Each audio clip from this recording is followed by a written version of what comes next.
Fala pessoal, sejam bem-vindos a mais uma videoaula. Nessa videoaula a gente vai começar de fato a configuração do nosso ambiente de desenvolvimento para o projeto Conecta IFCE. Então a gente vai fazer aqui as configurações necessárias do nosso setup aqui das ferramentas que nós vamos utilizar. Então lembrando, a stack principal vai ser React mais TypeScript, ok? Então nós vamos utilizar React como biblioteca principal aqui de front-end. O Vite a gente vai utilizar para ser o nosso ferramental de web tooling ali, geração de build da nossa aplicação, de transpilação de código, passe CSS, para a gente configurar alguns plugins que a gente vai necessitar, com base nas ferramentas que a gente vai adicionar no nosso projeto.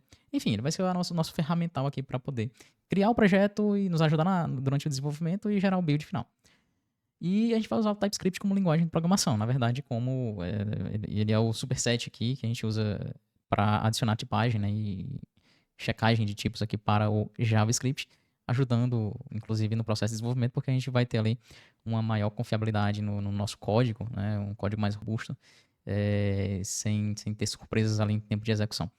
Como bibliotecas auxiliares, a gente vai usar o React Hook Form para manipulação de formulários, tá? Para facilitar esse processo de manipulação de envio de formulários, validação de erros, controle de estado do formulário. Então, quando ele estiver enviando, a gente desabilitar o botão ali de submissão, por exemplo, né? Só um exemplo que estou dando aqui. Então, essa biblioteca ela vai nos auxiliar bastante nesse processo.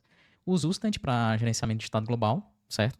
Como vocês já sabem, nós já estudamos isso na disciplina de programação Web 2, eu posso ter estados locais, ali, estados de componentes, que são um conjunto de dados ali que o componente ele necessita para poder apresentar informações, para poder controlar a renderização daquele componente, a atualização, enfim. Só que muitas vezes eu preciso compartilhar um conjunto de dados entre diversos componentes em locais diferentes, em níveis de hierarquia diferentes, em páginas diferentes da minha aplicação. Então, é muito complicado a gente fazer isso somente com estados locais. Então, tem um estado e um componente, eu preciso compartilhar com outro componente que está em outro local, que está em outro nível de hierarquia, preciso compartilhar com um componente que está em outra página. Então, é muito complicado a gente fazer isso somente utilizando estados de componente, né, estados locais. Então, geralmente a gente recorre a um gerenciamento de estados a nível global, onde eu posso compartilhar dados em qualquer lugar da minha aplicação, onde for necessário. E aí a gente precisa recorrer a alguma estratégia para fazer esse gerenciamento. E existem bibliotecas para nos auxiliar em relação a isso. A Zustand é uma delas. Nós vamos usar a Zod para validação, então é uma biblioteca bastante utilizada para validação de dados, principalmente relacionada à validação de formulários, então vai ser muito útil aqui para a gente, inclusive para a gente aplicar alguns conceitos ali de UX, né, melhorar o feedback de erros ali da nossa aplicação, né, erros de validação, por exemplo. E a gente vai utilizar também uma pequena APIzinha, que não chamo de biblioteca, enfim, é uma APIzinha de requisições que a gente vai instalar como dependência no nosso projeto. E aí, ao invés de utilizar o fetch normal, a gente vai utilizar a SWR como a nossa API de requisições para backend, né, para APIs. E aí ela vai nos entregar vários benefícios aqui, tá? A questão de gerenciamento de cache, deduplicação de requisições, então evitar que a nossa aplicação ela envie acidentalmente ali ou por causa de uma interação não controlada ali, não gerenciada do usuário com a ferramenta, né? Várias requisições para um mesmo endpoint, né? Então ela vai nos ajudar um pouco nesse sentido também, principalmente com a questão de cache, né? Vai ser bem interessante. Para estilização, como eu já expliquei, vamos usar o Tailwind e o Chatscn. Como linter, a gente vai utilizar o ESLint, né, que é o padrão do mercado para JavaScript e TypeScript. Então, essa é a ferramenta de linter que a gente vai usar, né, para análise estática de código, para ficar verificando ali, nos indicando ali possíveis erros e alertas. E para formatação a gente vai usar o Pretty, que também é muito utilizado aí no mercado de trabalho. E, logicamente, a gente vai usar o Git aí seguindo o padrão, né, de commits, conventional commits. E a gente vai configurar também, aprender a configurar um hook de validação dessas mensagens para garantir que a gente está seguindo esse padrão de nomenclatura, tá? Então, vamos começar. Deixa eu abrir aqui o VS Code, na verdade já está aberto. Eu já criei aqui uma pasta chamada Conecta IFCE e já abri aqui no VS Code, certo? Então, a gente vai partir daqui. Inicialmente, eu criei aqui um perfil totalmente novo aqui no meu VS Code, né? Um perfil zerado aqui, só com as configurações padrões mesmo, e aí eu indico até que vocês façam isso, se quiserem, né? Enfim, para seguir, né? A partir do mesmo ponto aqui que eu, tá? Então eu criei um novo perfil aqui do zero, para explicar para vocês como é que geralmente eu costumo configurar aqui o meu setup de desenvolvimento de um projeto web front-end, nesse caso aqui principalmente voltado a React, né? Então vamos lá, primeiro eu vou mostrar as extensões. Eu já instalei aqui, mas eu vou mostrar para vocês. Ó. Eu vou usar a extensão CSS Peak. Ela vai ser bem útil para que a gente possa analisar ali quais regras CSS estão sendo aplicadas a partir de uma determinada classe, sem precisar ir lá no arquivo CSS, então a partir do HTML mesmo, No caso aqui do JSX, a gente consegue visualizar facilmente o que está sendo aplicado através daquela classe e se a gente quiser ir diretamente àquela parte ali do código CSS, a gente vai utilizar a extensão edit-config, né, editor-config, para sobrescrever algumas configurações de forma mais fácil aí do VS Code, né, em relação ao processo de edição de código. Como esse projeto é React, eu gosto de utilizar uma extensão de snippets, né, para facilitar a geração de código ali através de atalhos ali, que a gente pode inclusive configurar, mas ele já traz alguns snippets prontos aqui. Então eu gosto de utilizar essa extensão aqui, ES7 mais React Redux, React Native Snippets. O ESLint, né, não pode faltar, logicamente, é o nosso linter aí, então a gente precisa dessa extensão. Eu gosto de utilizar o Material Icon Theme como tema de ícones, né, para ficar visualmente mais atrativo ali a nossa área de explorador de arquivos do projeto e a gente identificar mais facilmente cada tipo de arquivo e pasta. E o PDE como o formatador padrão, então vou instalar também a extensão. Por fim, e não menos importante, na verdade muito importante, o Tailwind CSS IntelliSense. Como nesse projeto a gente vai usar o Tailwind, essa extensão aqui ela é praticamente indispensável, tá, gente? Porque, como eu falei, o Tailwind ele vai adicionar uma verbosidade a mais ali no seu código HTML ou JavaScript, porque você vai ter várias classes ali, às vezes aplicada a um mesmo elemento.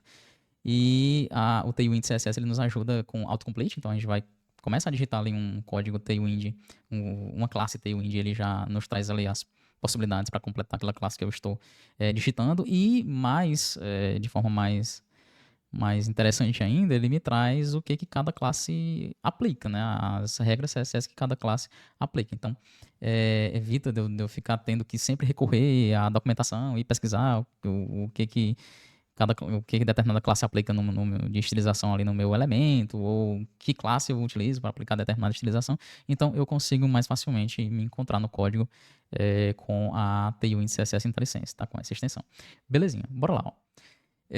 Primeira coisa que eu vou fazer aqui, então, é criar um novo projeto convite. Então, para criar um novo projeto convite, a gente vai aqui no terminal, né, npm create vite @latest, e aí eu vou colocar um ponto aqui só para dizer, olha, tu cria o projeto dentro dessa pasta aqui que está aberta aqui no terminal, no caso também aqui no VS Code, que é o Conecta IFCE. Não quero que você crie nenhuma pasta adicional para o projeto, eu quero que você jogue todos os arquivos aí dentro dessa pasta que já está aberta aqui, tá? Pessoal, detalhe, eu estou utilizando aqui o Node na versão 24, que é a última versão estável, tá? Então eu indico também que vocês utilizem nessa versão, mas ali a partir da versão 20, 22 também, creio que vai dar tudo certo, mas por via das dúvidas, utilizem a mesma versão que eu. Bom, aqui eu vou escolher React como o nosso framework, e na variação aqui eu vou escolher TypeScript, né? A gente vai usar TypeScript nesse projeto. Ele vai me perguntar aqui se eu quero usar a versão experimental do 28, não quero. E ele vai me perguntar também se eu quero já instalar e startar a aplicação agora, eu também não quero. Vou fazer logo algumas configurações. E beleza, eu já tenho aqui os arquivos iniciais do meu projeto, tá? Bom, o que a gente vai fazer aqui? Deixa eu dar logo um npm install para ele instalar as primeiras dependências. Um npm install. Vamos aguardar aqui, ele vai fazer a instalação das dependências que já estão aqui no package.json, que o próprio Vite incluiu. Pronto, belezinha. Então, concluída aqui a instalação das dependências, a gente vai fazer o seguinte, ó. Nós vamos já começar a abrir aqui alguns arquivos de configuração que o Vite já incluiu aqui pra gente. Mas, antes disso, eu quero fazer uma configuração inicial aqui do editor, tá? Lá daquela extensão editor config. Então, tendo aquela extensão instalada do editor config, vocês aqui na área vazia aqui da pasta do projeto, a gente vai clicar com o botão direito e vai ter essa última opção aqui, ó, generate.editor.config, que é um arquivo de configuração daquela extensão. Então vamos aqui, ó, editor config, e aí ele já traz algumas configurações básicas aqui que vão sobrescrever as configurações do nosso editor, do VS Code. E eu gosto dessa extensão porque ela traz uma sintaxe mais fácil aqui pra gente definir algumas configurações aqui, que pelo menos para mim são bem interessantes para o meu estilo de código aqui, tá? Então, a primeira configuração que eu gosto de modificar é essa indent style, né? O estilo de indentação, que pode ser por tabulação ou por espaço. Já tá por espaço aqui, que é o que eu gosto. Mas você vai adaptar aí para sua preferência, tá? Se você gosta da indentação ali, do recuo inicial das linhas com tab, beleza, tu coloca a tabulação aqui, eu vou deixar space mesmo. O tamanho da indentação eu gosto de 2, então 2 espaços vai ser o meu tamanho de indentação. Essa configuração end of line também ela é bem importante porque ela define qual tipo de caractere que define, né, aqui o fim de uma linha de código, certo? No Windows o padrão é CRLF, que é o mesmo que o barra N, barra R, barra N, né, para indicar o final de uma linha. No Linux e macOS é somente barra N, tá? O que acontece? Claramente a gente tem uma diferença aqui entre sistemas operacionais em relação a esses caracteres de indicação de final de linha. Eu gosto de deixar somente LF, que é a mesma coisa que barra N, tá? Como indicador de final de linha. Por quê? O Windows hoje em dia ele já dá suporte a esse padrão e é o mesmo padrão utilizado já no Linux e macOS, então a gente garante uma compatibilidade melhor aqui entre sistemas operacionais. Belezinha. Essas duas últimas configurações eu também gosto de mudar, tá?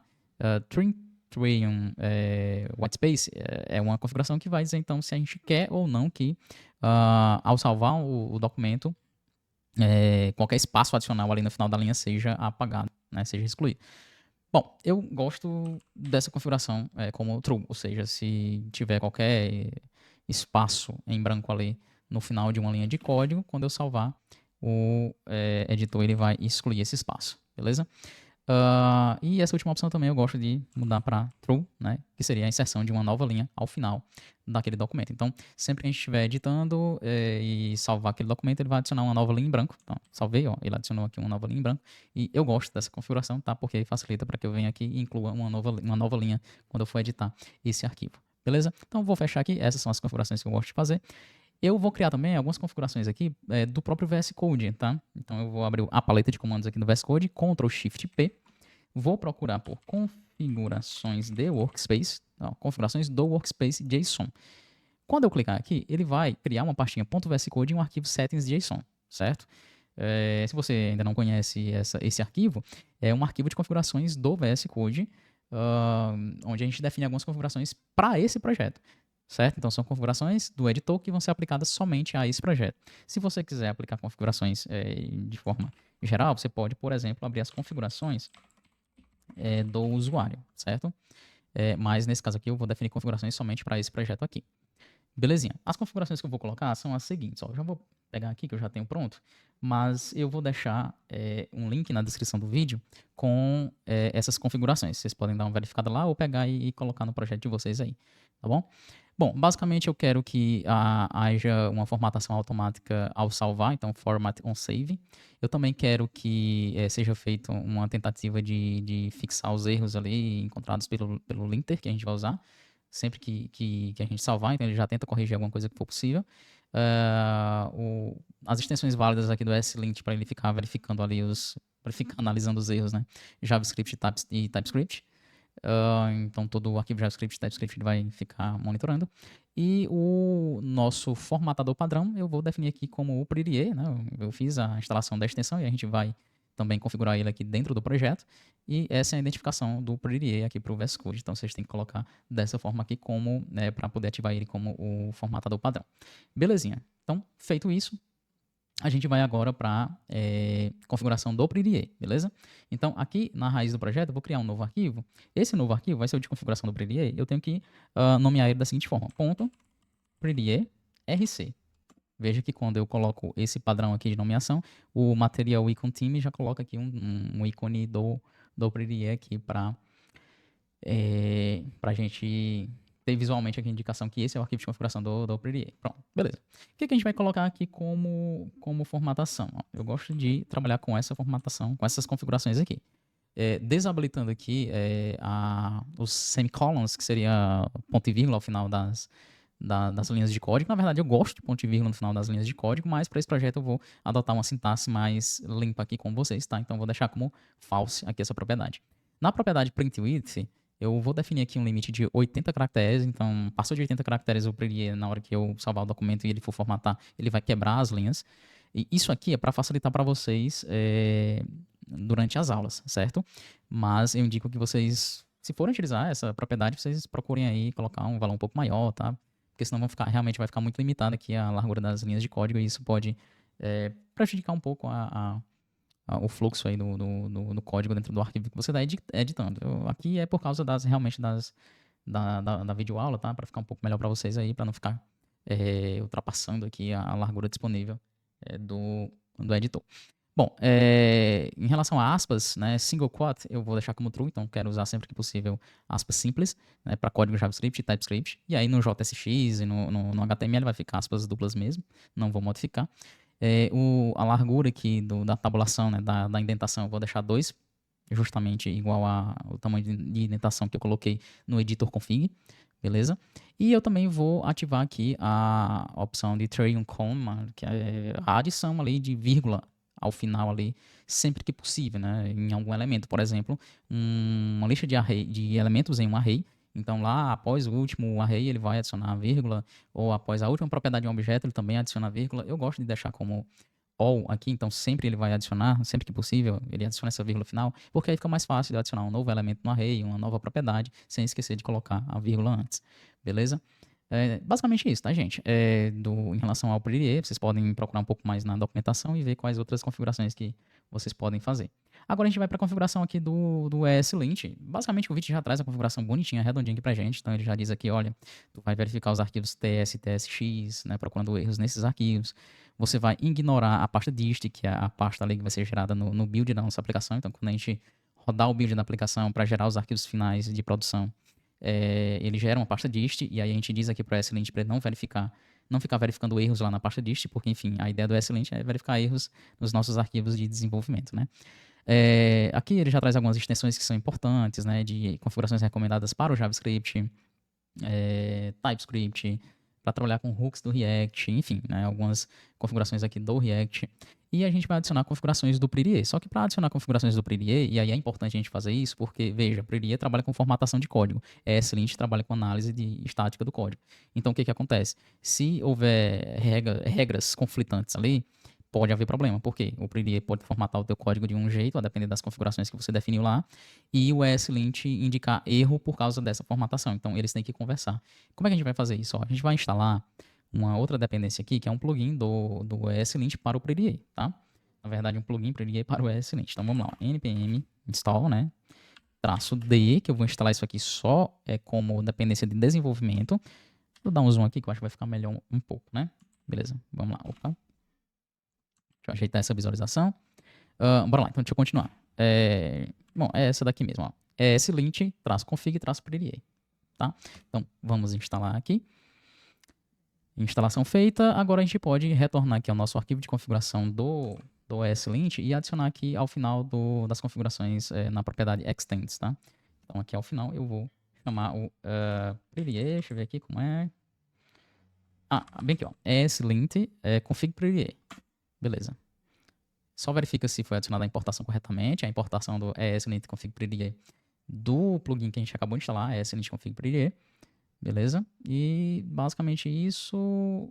Eu só vou adicionar aqui, ó, após a propriedade Language Options, eu vou adicionar algumas regras a mais, tá? A gente pode definir aqui nas configurações do ESLint algumas regras para que ele analise o código com base nessas regras. Eu vou chamar aqui a propriedade Rules e eu vou definir aqui um conjunto de regras, né? Sempre seguindo essa sintaxe chave-valor. E uma primeira regra que eu vou colocar é a TypeScript. Deixa eu ver aqui se eu lembro como é. Deixa eu dar uma olhadinha aqui, que eu já tenho essa configuração feita em outro projeto. Pronto, é TypeScript. Taço, ESLint. Essa aqui é de onde é que está a definição dessas regras que eu vou especificar agora. E a regra que eu quero trabalhar é a no unused vars. Ou seja, quando ele identificar alguma variável que não está sendo utilizada, ela foi declarada, mas não está sendo utilizada, o que ele vai gerar para mim? Aí eu posso passar como valor aqui, ó, error, né? Então ele vai gerar uma indicação de erro, warning, ele vai gerar só um alerta, ou eu posso desligar. Então ele não vai se preocupar aqui com variáveis que eu defini e não utilizar no meu código. Eu vou colocar aqui como warning. Eu não gosto de colocar como error, porque às vezes eu crio uma variável ali que eu sei que eu vou precisar dela em algum momento, mas eu já deixo ela ali e depois eu vou utilizar ela, mas aí enquanto eu não utilizar ele vai ficar indicando o erro, então eu não gosto muito. Mas eu deixo ligado aqui pelo menos o alerta. Belezinha. Deu um Ctrl S aqui, aí você viu que o Prairie ele já entrou em ação aqui para formatar bonitinho do jeito que a gente tinha definido. Bom, é isso, tá, gente? Essa é a configuração inicial que eu queria mostrar para vocês do nosso ambiente de desenvolvimento, né, do setup do nosso projeto. É uma configuração bem atual, a gente consegue realmente padronizar aqui coisas bem interessantes. Mas a gente continua, então, na próxima aula a instalar outras ferramentas e fazer as configurações necessárias, né? Na próxima videoaula a gente vai instalar Tailwind CSS e ShadCN, e aí nós vamos fazer algumas configurações que são necessárias para que essas ferramentas possam ser utilizadas em conjunto aqui no nosso projeto, tá bom? Então, é isso, pessoal. Até a próxima videoaula.